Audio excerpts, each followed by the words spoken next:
Hey everybody, it's Eric Torenberg, co-founder, partner of Village Global, a network-driven venture firm. And this is Venture Stories, a podcast covering topics relating to tech and business with world-leading experts.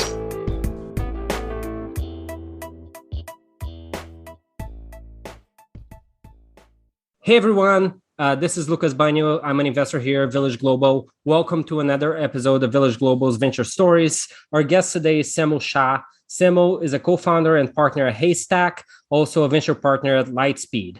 Prior to Lightspeed, he was also a venture partner at GGV and at Bullpen Capital. Semil, welcome to the show. Thanks for having me, Lucas. So Semil, first of all, congratulations. You just announced Haystack 5 a couple months ago, which is, correct me if I'm wrong, a $50 million fund. Can you tell us a little bit more about the fund and how was the raise process? I'm not sure if you said 15 or 50, although that could be the size of a investment round these days. But it's 5-0. It's the same as our previous fund, and the raise we closed it in May of 2021. So really, it's I have to say thanks to our team who put it together, and then all the LPs who supported us during COVID and doing the fundraise over Zoom. It's not normal for them to do that. And I think for where we focus, $50 million, even though it's small in the grand scheme of the headlines we read, to us feels like more money than God, because we're just investing early and in people early. And so it came together pretty quickly in that sense. And we spent a lot of time previewing it for people that we built relationships with over 3 or 5 years. And I think we were rewarded for that, previewing it and not making it a rush process, and also like consistency of investments and the sizing and the valuations over a longer period of time. So, we just feel very fortunate. And yeah, we just made our first couple of commitments out of the new fund, which, technically was, quote, cracked open January 1st. Congratulations. And it sounds like you really found your ideal fit or strategy by maintaining the same size of the fund as opposed to growing more and more, which we've seen a lot of other seed funds do. Can you say a little bit more about your process to getting there and maybe some mistakes you've made along the way? Do you mean process to getting to what's the right fund size number? That's correct. I'd say it's probably more art than science, but there's a couple of prevailing forces. Like if you're a meteorologist and you're trying to study the weather, and you're looking at, okay, is there a high pressure system or low pressure system, and which way is the wind blowing? And there's a lot of that here, So what I'd say first is just the amount of capital in the market and the interest in investing in new technologies, new marketplaces, all these kind of things that have network effects is only growing every single day, right? From the first time I met you, right? 3 years ago, it's just a constant drumbeat, right? Daily. And so my feeling was that's one sort of high pressure system. The other one is that the startup generations of people starting companies now, the whole canon of how to do it, how to fundraise, what to look out for, to get smarter when you're a founder, all of that is online or on YouTube and very accessible. Not just in founder Telegram networks, it's just on Paul Graham's blog everywhere. And so my feeling was that one of the prevailing forces in the ecosystem is that there's going to be an intense fight for ownership. So when I started about 9 years ago, it was common for, big branded VC firms to get 20% ownership at Series A and maybe 10 to 15% ownership at Series B. That doesn't really happen anymore because founders care, on the whole, seem to care more about managing to a target dilution than anything else. And so I thought, as you look at the fund venture math, I always use this heuristic that if you're managing a fund under $10 million, let's say an early stage fund, you don't really need a model and you don't need to be too disciplined about what it is. You just need to do good deals. Then I always thought, okay, well, if you're managing between $10 and $50 million, you need to kind of own 5 to 10 points of your best companies at exit, even given all the dilution, in order to have a chance to drive a multiple.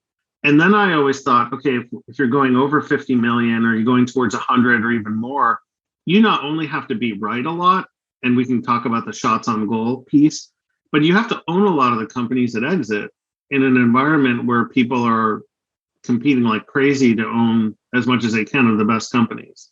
The final piece is just the shots on goal. Like having done this business now for 9 years and seeing, number of companies go from 2 people to like a hyper growth company, it was pretty clear to me that even in the Series B rounds, where you would say, okay, a board member's already come in, priced around at the A, and the company's doing well, that even the investors leading the Series Bs didn't really know what the shape of the outcome would be. So if the Series B investors don't know, how can pre-seed and seed investors know? And so because of that, it's kind of an optimization between how many good shots on goal can you take as a fund manager, given as a reflection of our network at Haystack? What's the amount of ownership we can reasonably ask for from the founders that they will be willing to talk to us and have us along for the ride? And like, what's the amount of capital that we need to write 2 to 3 checks in the companies that graduate from pre-seed to seed or from seed to A? And I'm a big believer in constraints. And so you could use a lot of different math to come out to somewhere between $40 and $75 million. And I kind of settled on 50 in order to like make it a round number, to sleep at night, to have reserves, but to still be constrained. So hopefully that answers your question. I'm happy to double click on any of those. Absolutely. So I'm curious, tactically, does that mean that you have, a standard allocation for what you consider to be, a standard Haystack deal, where you're going to lead or follow, and then reserves for a couple of follow-ons, and then perhaps a bucket for a few exceptions, perhaps like the small check on the hot round? Is that fair to say? Yeah, more or less. I mean, I don't think we try to be too prescriptive about, something has to fit perfectly because, it's kind of cliche, but everything is about exceptions and when to break the rules. So what I would say is typically, if you look at the rounds that we've done, the total capital into the company is somewhere between 500K and 3 million in that round. And we like to keep it in that zone. So we've done a couple that are like, $4 million seed rounds. But I would say if I thought about those rounds, the founders were exceptional, the syndicate was exceptional, and the company typically already had like a product or MVP in market. And so there was something to kind of look at where there's evidence of like building and shipping, and even in some cases, customers. So, we try to keep it between 500K and 3 million. But sometimes there are exceptions. I would say in the last fund, maybe there's like 4 or 5 of them that broke that rule. That makes a lot of sense. When it comes to the deployment cycle, how do you think about time diversification across multiple funds? I think especially in 2021, we've seen so many seed funds that raise entire funds and deployed within 3 to 6 months. How do you think about that?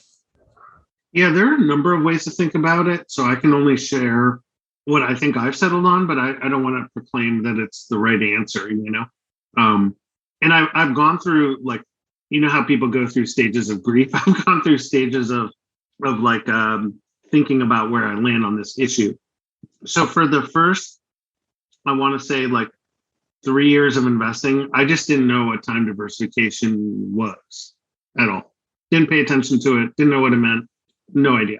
For our funds 3 and 4, as I started to learn about it, and I'll share what I learned, I really wanted to try to make each fund a 2-year initial deployment, meaning, okay, we started them in like August or September, and we finished writing the initial checks 2 years from that date.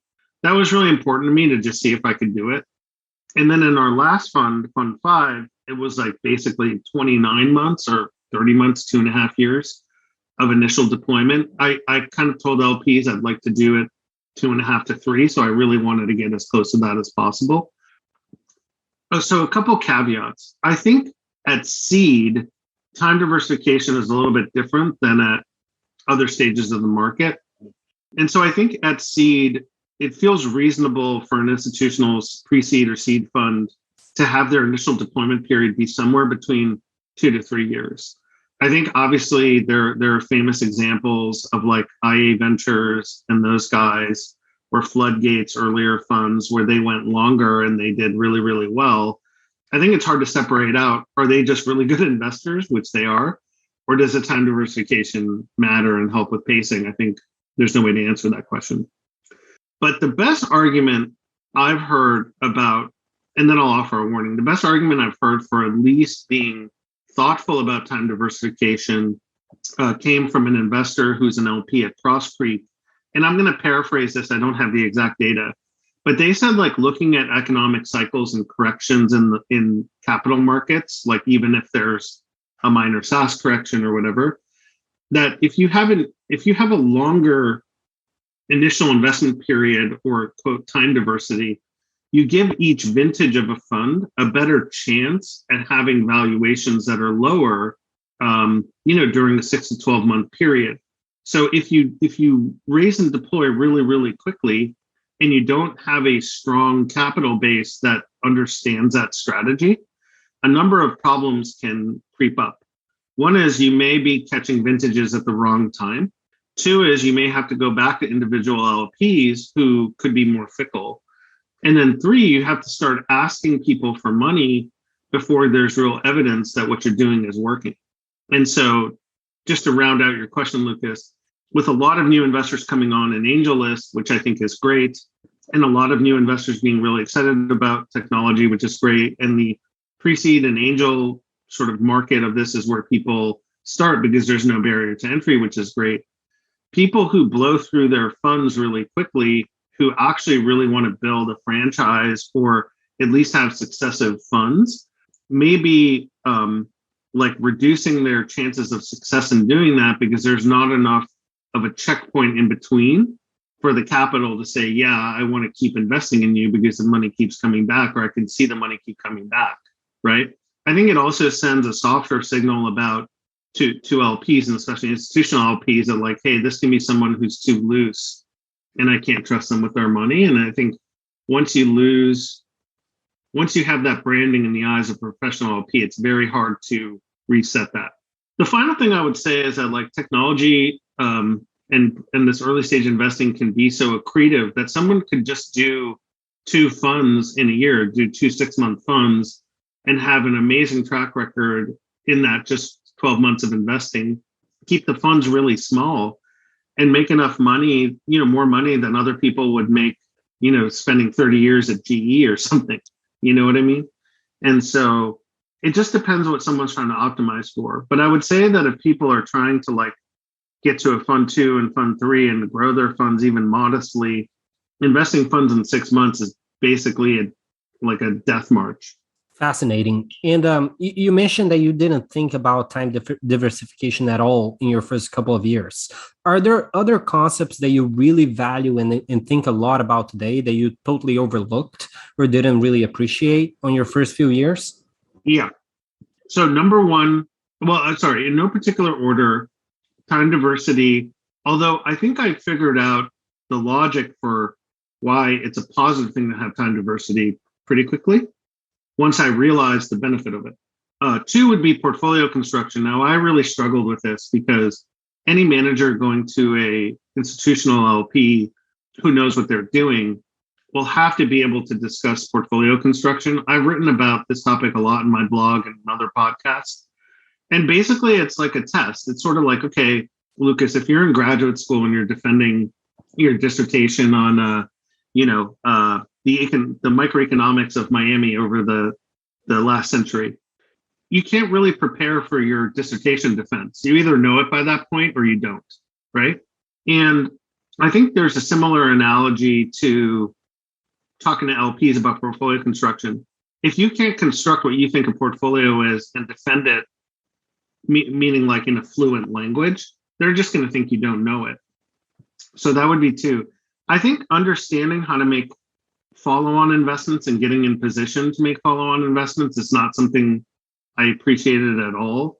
And that's related to dilution. I think it was really hard to understand the gravity of what the dilution is and I've written about this too, because as an early stage investor, your positions are small, you don't have information rights, you may not have a back office that's going to track the price per share. And so it all kind of compounds. And so the line I kind of use about this is that like the only way to learn this kind of stuff, meaning like the impact of dilution and how to get in position for future rounds is can only be learned through experiencing it firsthand and experiencing the pain of screwing it up. Right. And what about the flip question? I'm curious, are there any concepts that you thought were really important when you were first starting out that you actually don't think matter as much today? Yes. And this is very specific to me, but I thought that it would be smart to say, hey, I invest in marketplaces and I invest in consumer networks and I invest in this. And not that it's a bad thing, but I thought that like that would help me get to good investments, and maybe it did and maybe didn't. But if I look back at all of them, it's like I met a lot of people, and we call it kind of kissing frogs, from the fairy tale.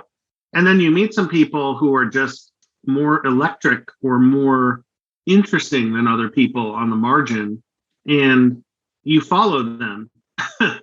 And that tends to lead, in our case, to better investments, not because there was some thesis or some market we were looking at. And so probably that would be something I felt like for the early stage was not useful. There's a side discussion to have about like raising sector focused funds and how it's easier to raise from LPs or not. I mean, I don't know. I think if you raised a Bitcoin sector fund or a crypto sector fund for a host of reasons, those people have been rewarded for it. But there's a lot of other examples in other sector funds where I'm just not even sure they'll get past a fund 1 or 2. Right. To talk a little bit more about the LP fundraising, what are the most common mistakes that new fund managers make when it comes to fundraising for their first few funds? And it may be that we just cover them when talking about the time diversity and portfolio construction, but I'm curious if there would be anything else.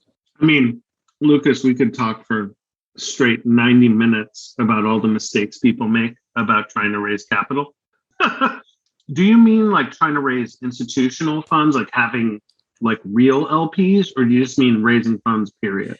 I guess perhaps a better way to frame this question would be, if you're starting out again, if you could talk to yourself 9 years ago when initially trying to raise these funds, what could you tell yourself to make that process less painful?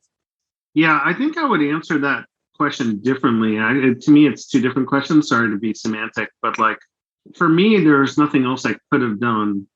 I mean, because I really had to fight for every LP dollar, like really hard.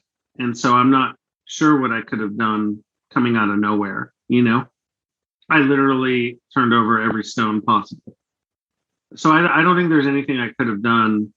I almost think it's just like a miracle I'm sitting here. But I see a lot of people now do it, or they contact me, and I see a lot of people making a lot of dumb mistakes and making a lot of naive assumptions. And I'm happy to talk about that. But I don't know if my path is instructive for other people, other than if they want to experience the pain secondhand. And can you maybe talk a little bit about what are some of those common naive mistakes that you see often? Yeah. There's a bunch of tactical, what I would call tactical kind of rookie mistakes. And then there are like some bigger, hairier, like, oh God, I don't know if you can fix that mistake. Okay.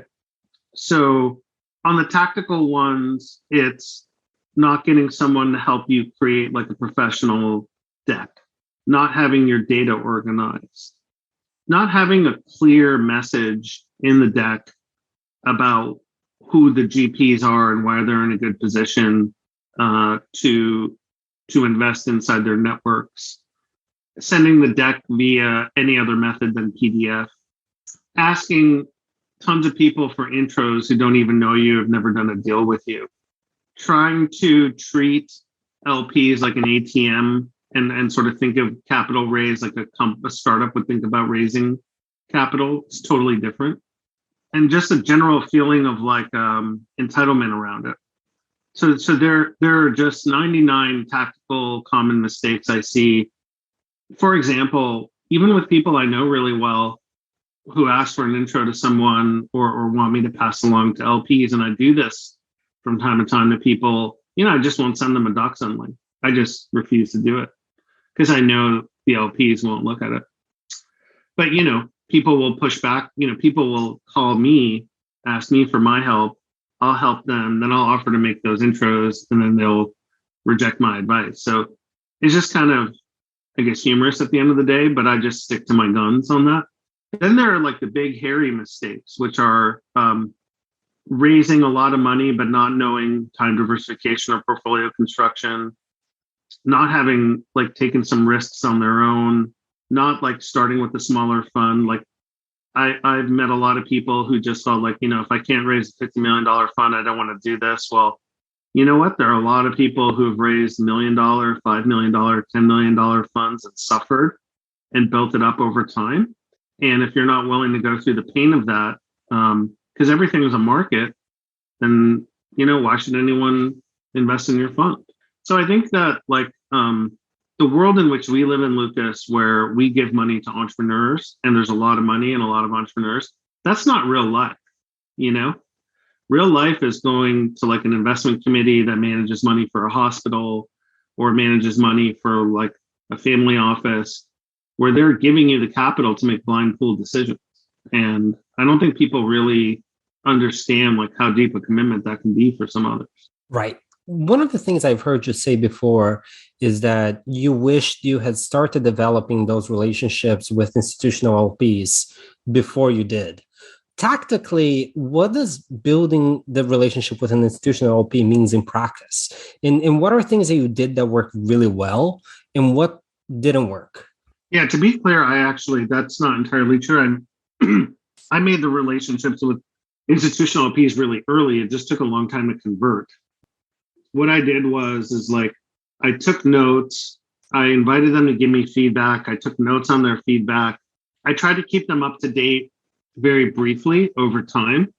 And I went to a lot of events where they were there just so I could meet them in person.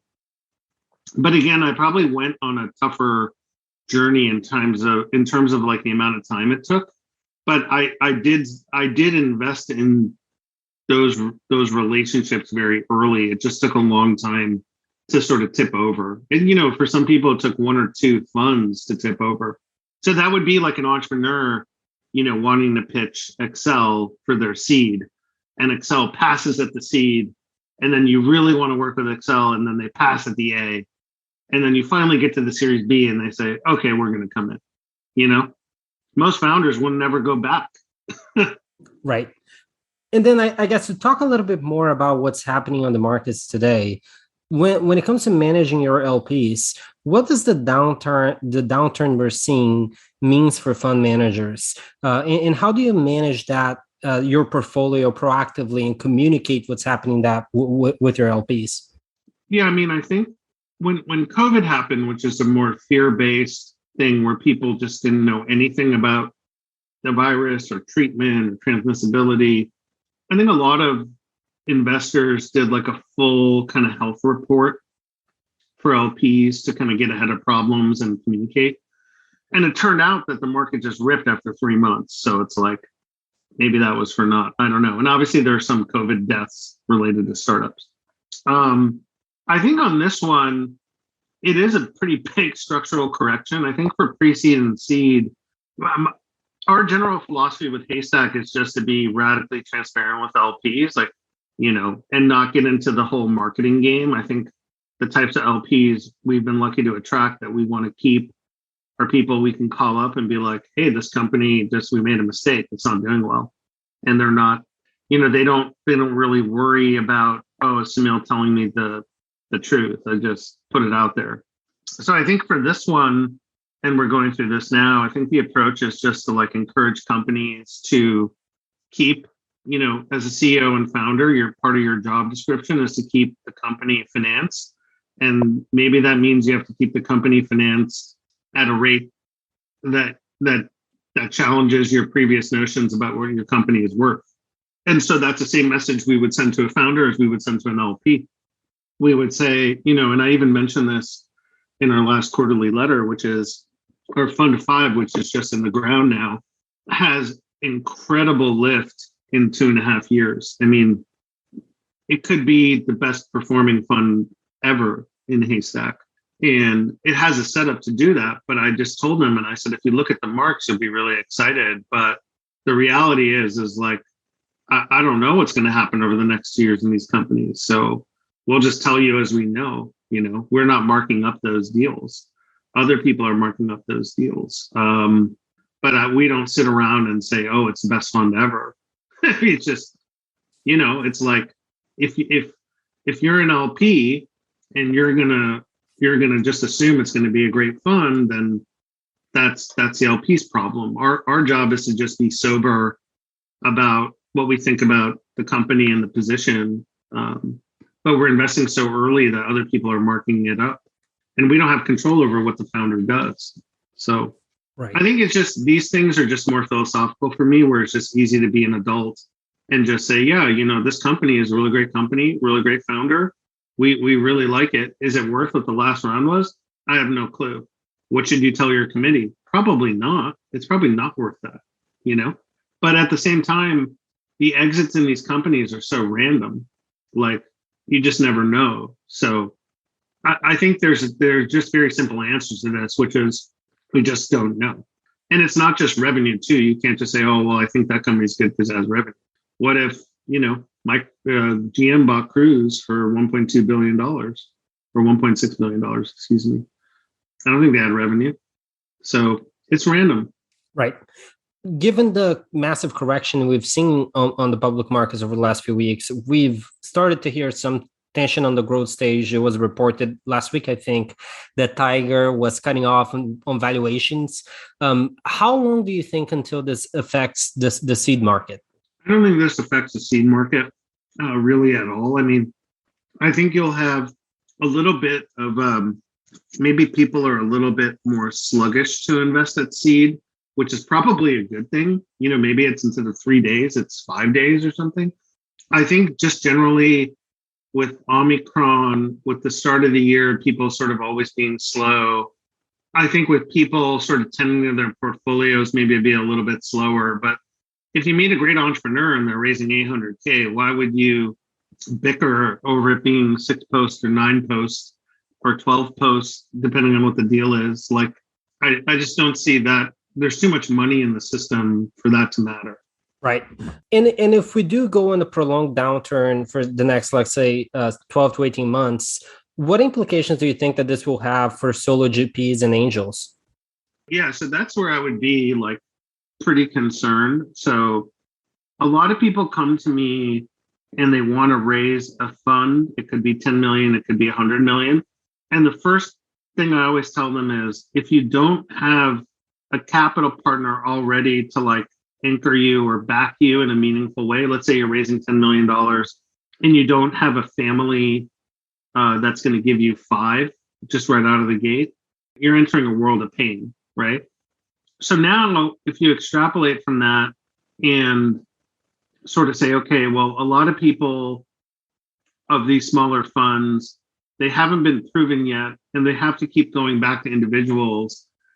A majority of those won't have the positioning and credibility to keep going back to those people. And some of those people may end up being fickle about wanting to invest or not. Also, the larger the fund ask, I think people are getting wiser to the fact that it can depress returns. So I think there'll always be a healthy kind of scout market for people doing, let's say sub $5 or sub $10 million funds, because people can at least understand that you can drive a return by keeping the funds small. But I think the larger ones that don't convert over into institutional capital and can be partners with their LPs at least over 2, 3, or maybe even more funds, it's going to be hard to keep meeting entrepreneurs, making good decisions, and dealing with the money side of like continuing to raise the capital when there's so many options. So I do think that would have been harder without a correction in the market, but it'll be heightened because of that. Right. And you wrote an essay over the weekend called "The Market is the Greatest Critic." one of the things you talked about in that essay is that you believe and correct me if I'm wrong, that you believe that the market will reward companies that have better product diversity. Can you talk a little bit more about that? Yeah, it's kind of a cliche, but I think the most value in network scale and power accrue to companies that have platforms. You can define a platform in a number of different ways. But it could be that other people can build on top of said platform, or it could be that there's some cross fertilization between products across the platform. Microsoft could be a canonical example of both of these things.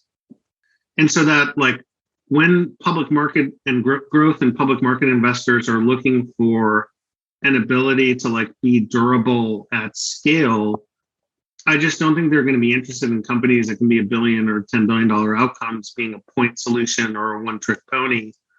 I think they're going to want to see people using their scale and their revenue and their stock to be acquisitive, to integrate new products and services. I mean, I think Salesforce is kind of the poster child of this, like, buying Slack and Tableau with a huge stock price during the pandemic. Microsoft being very acquisitive. Now, it's easy for them to because they have more cash than God, but look at even Twilio acquired Segment, right?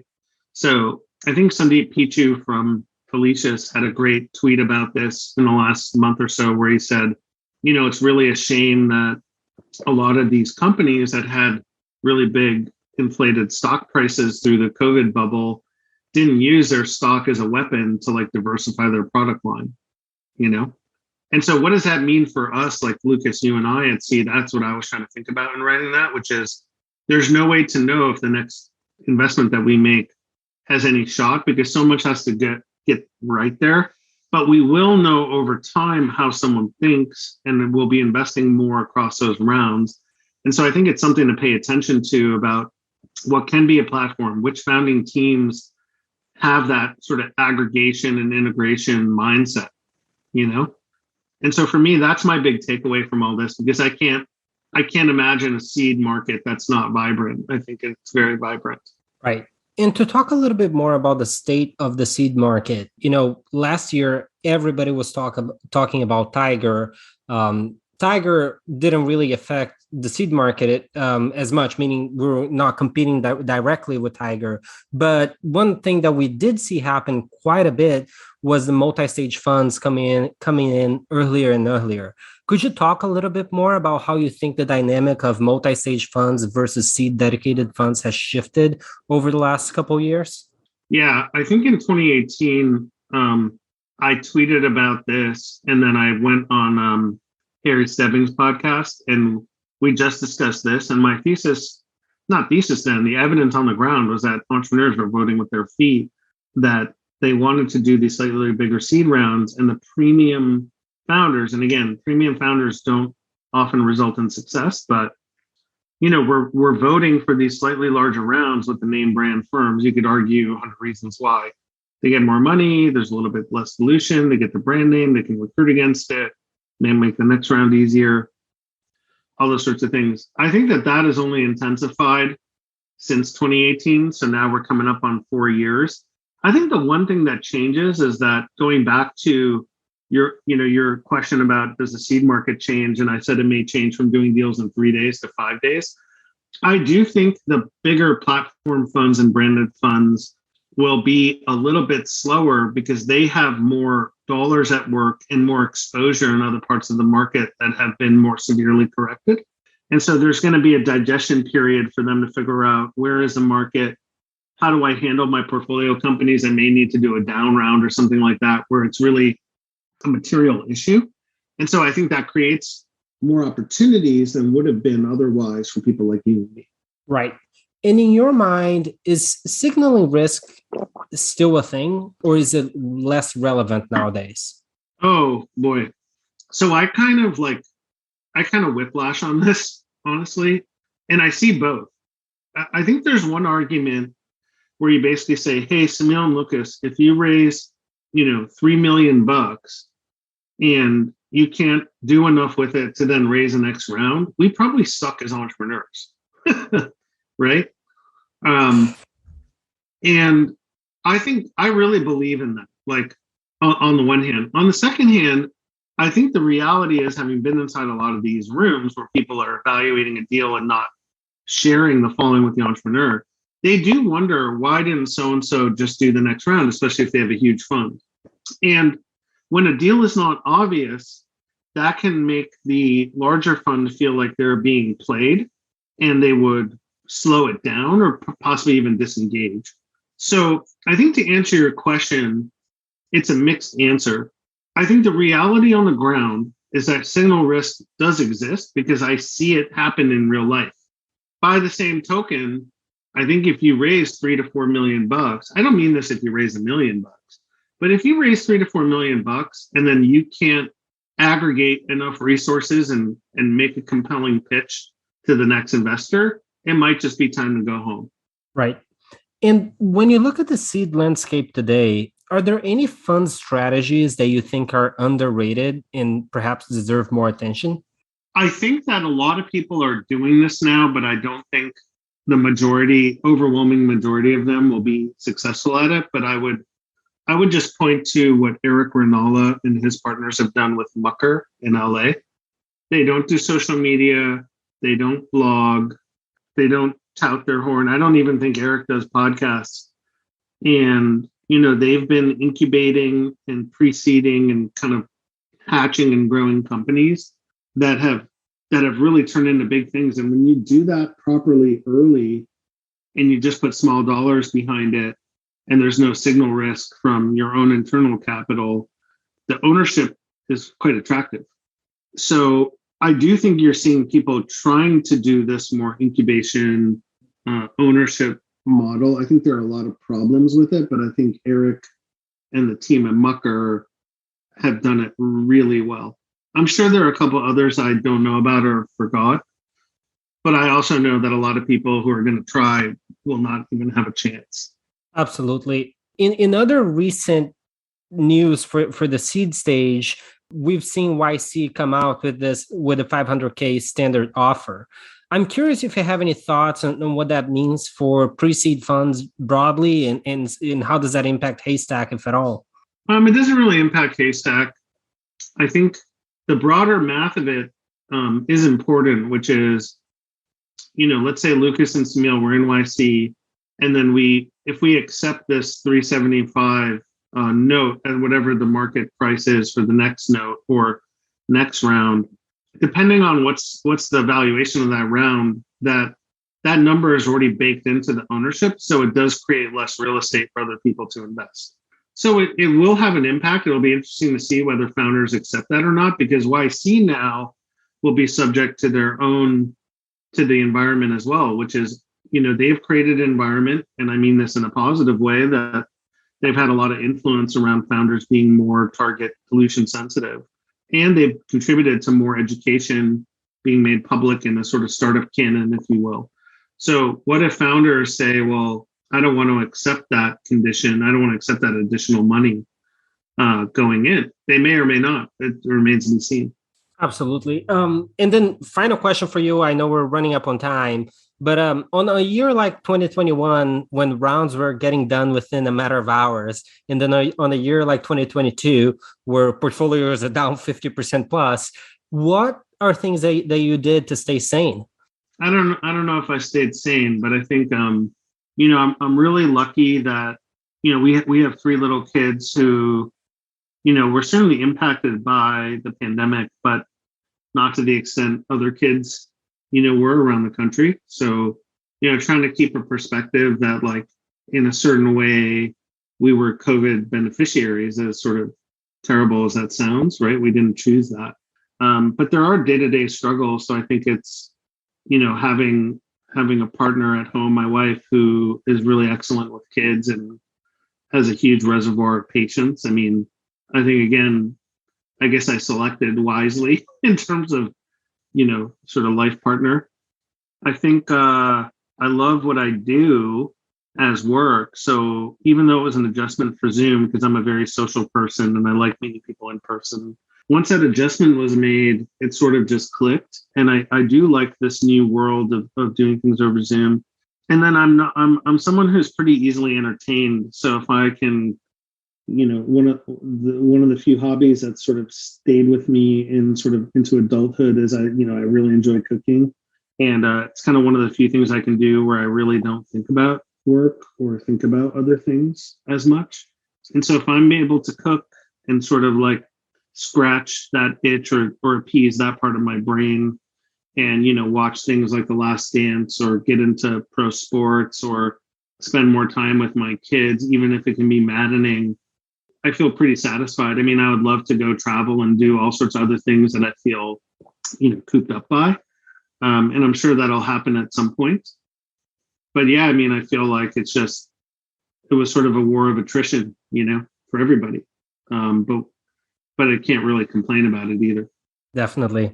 Well, Semil, thank you so much for taking the time. It's been an awesome conversation. Yeah, thanks for the invitation.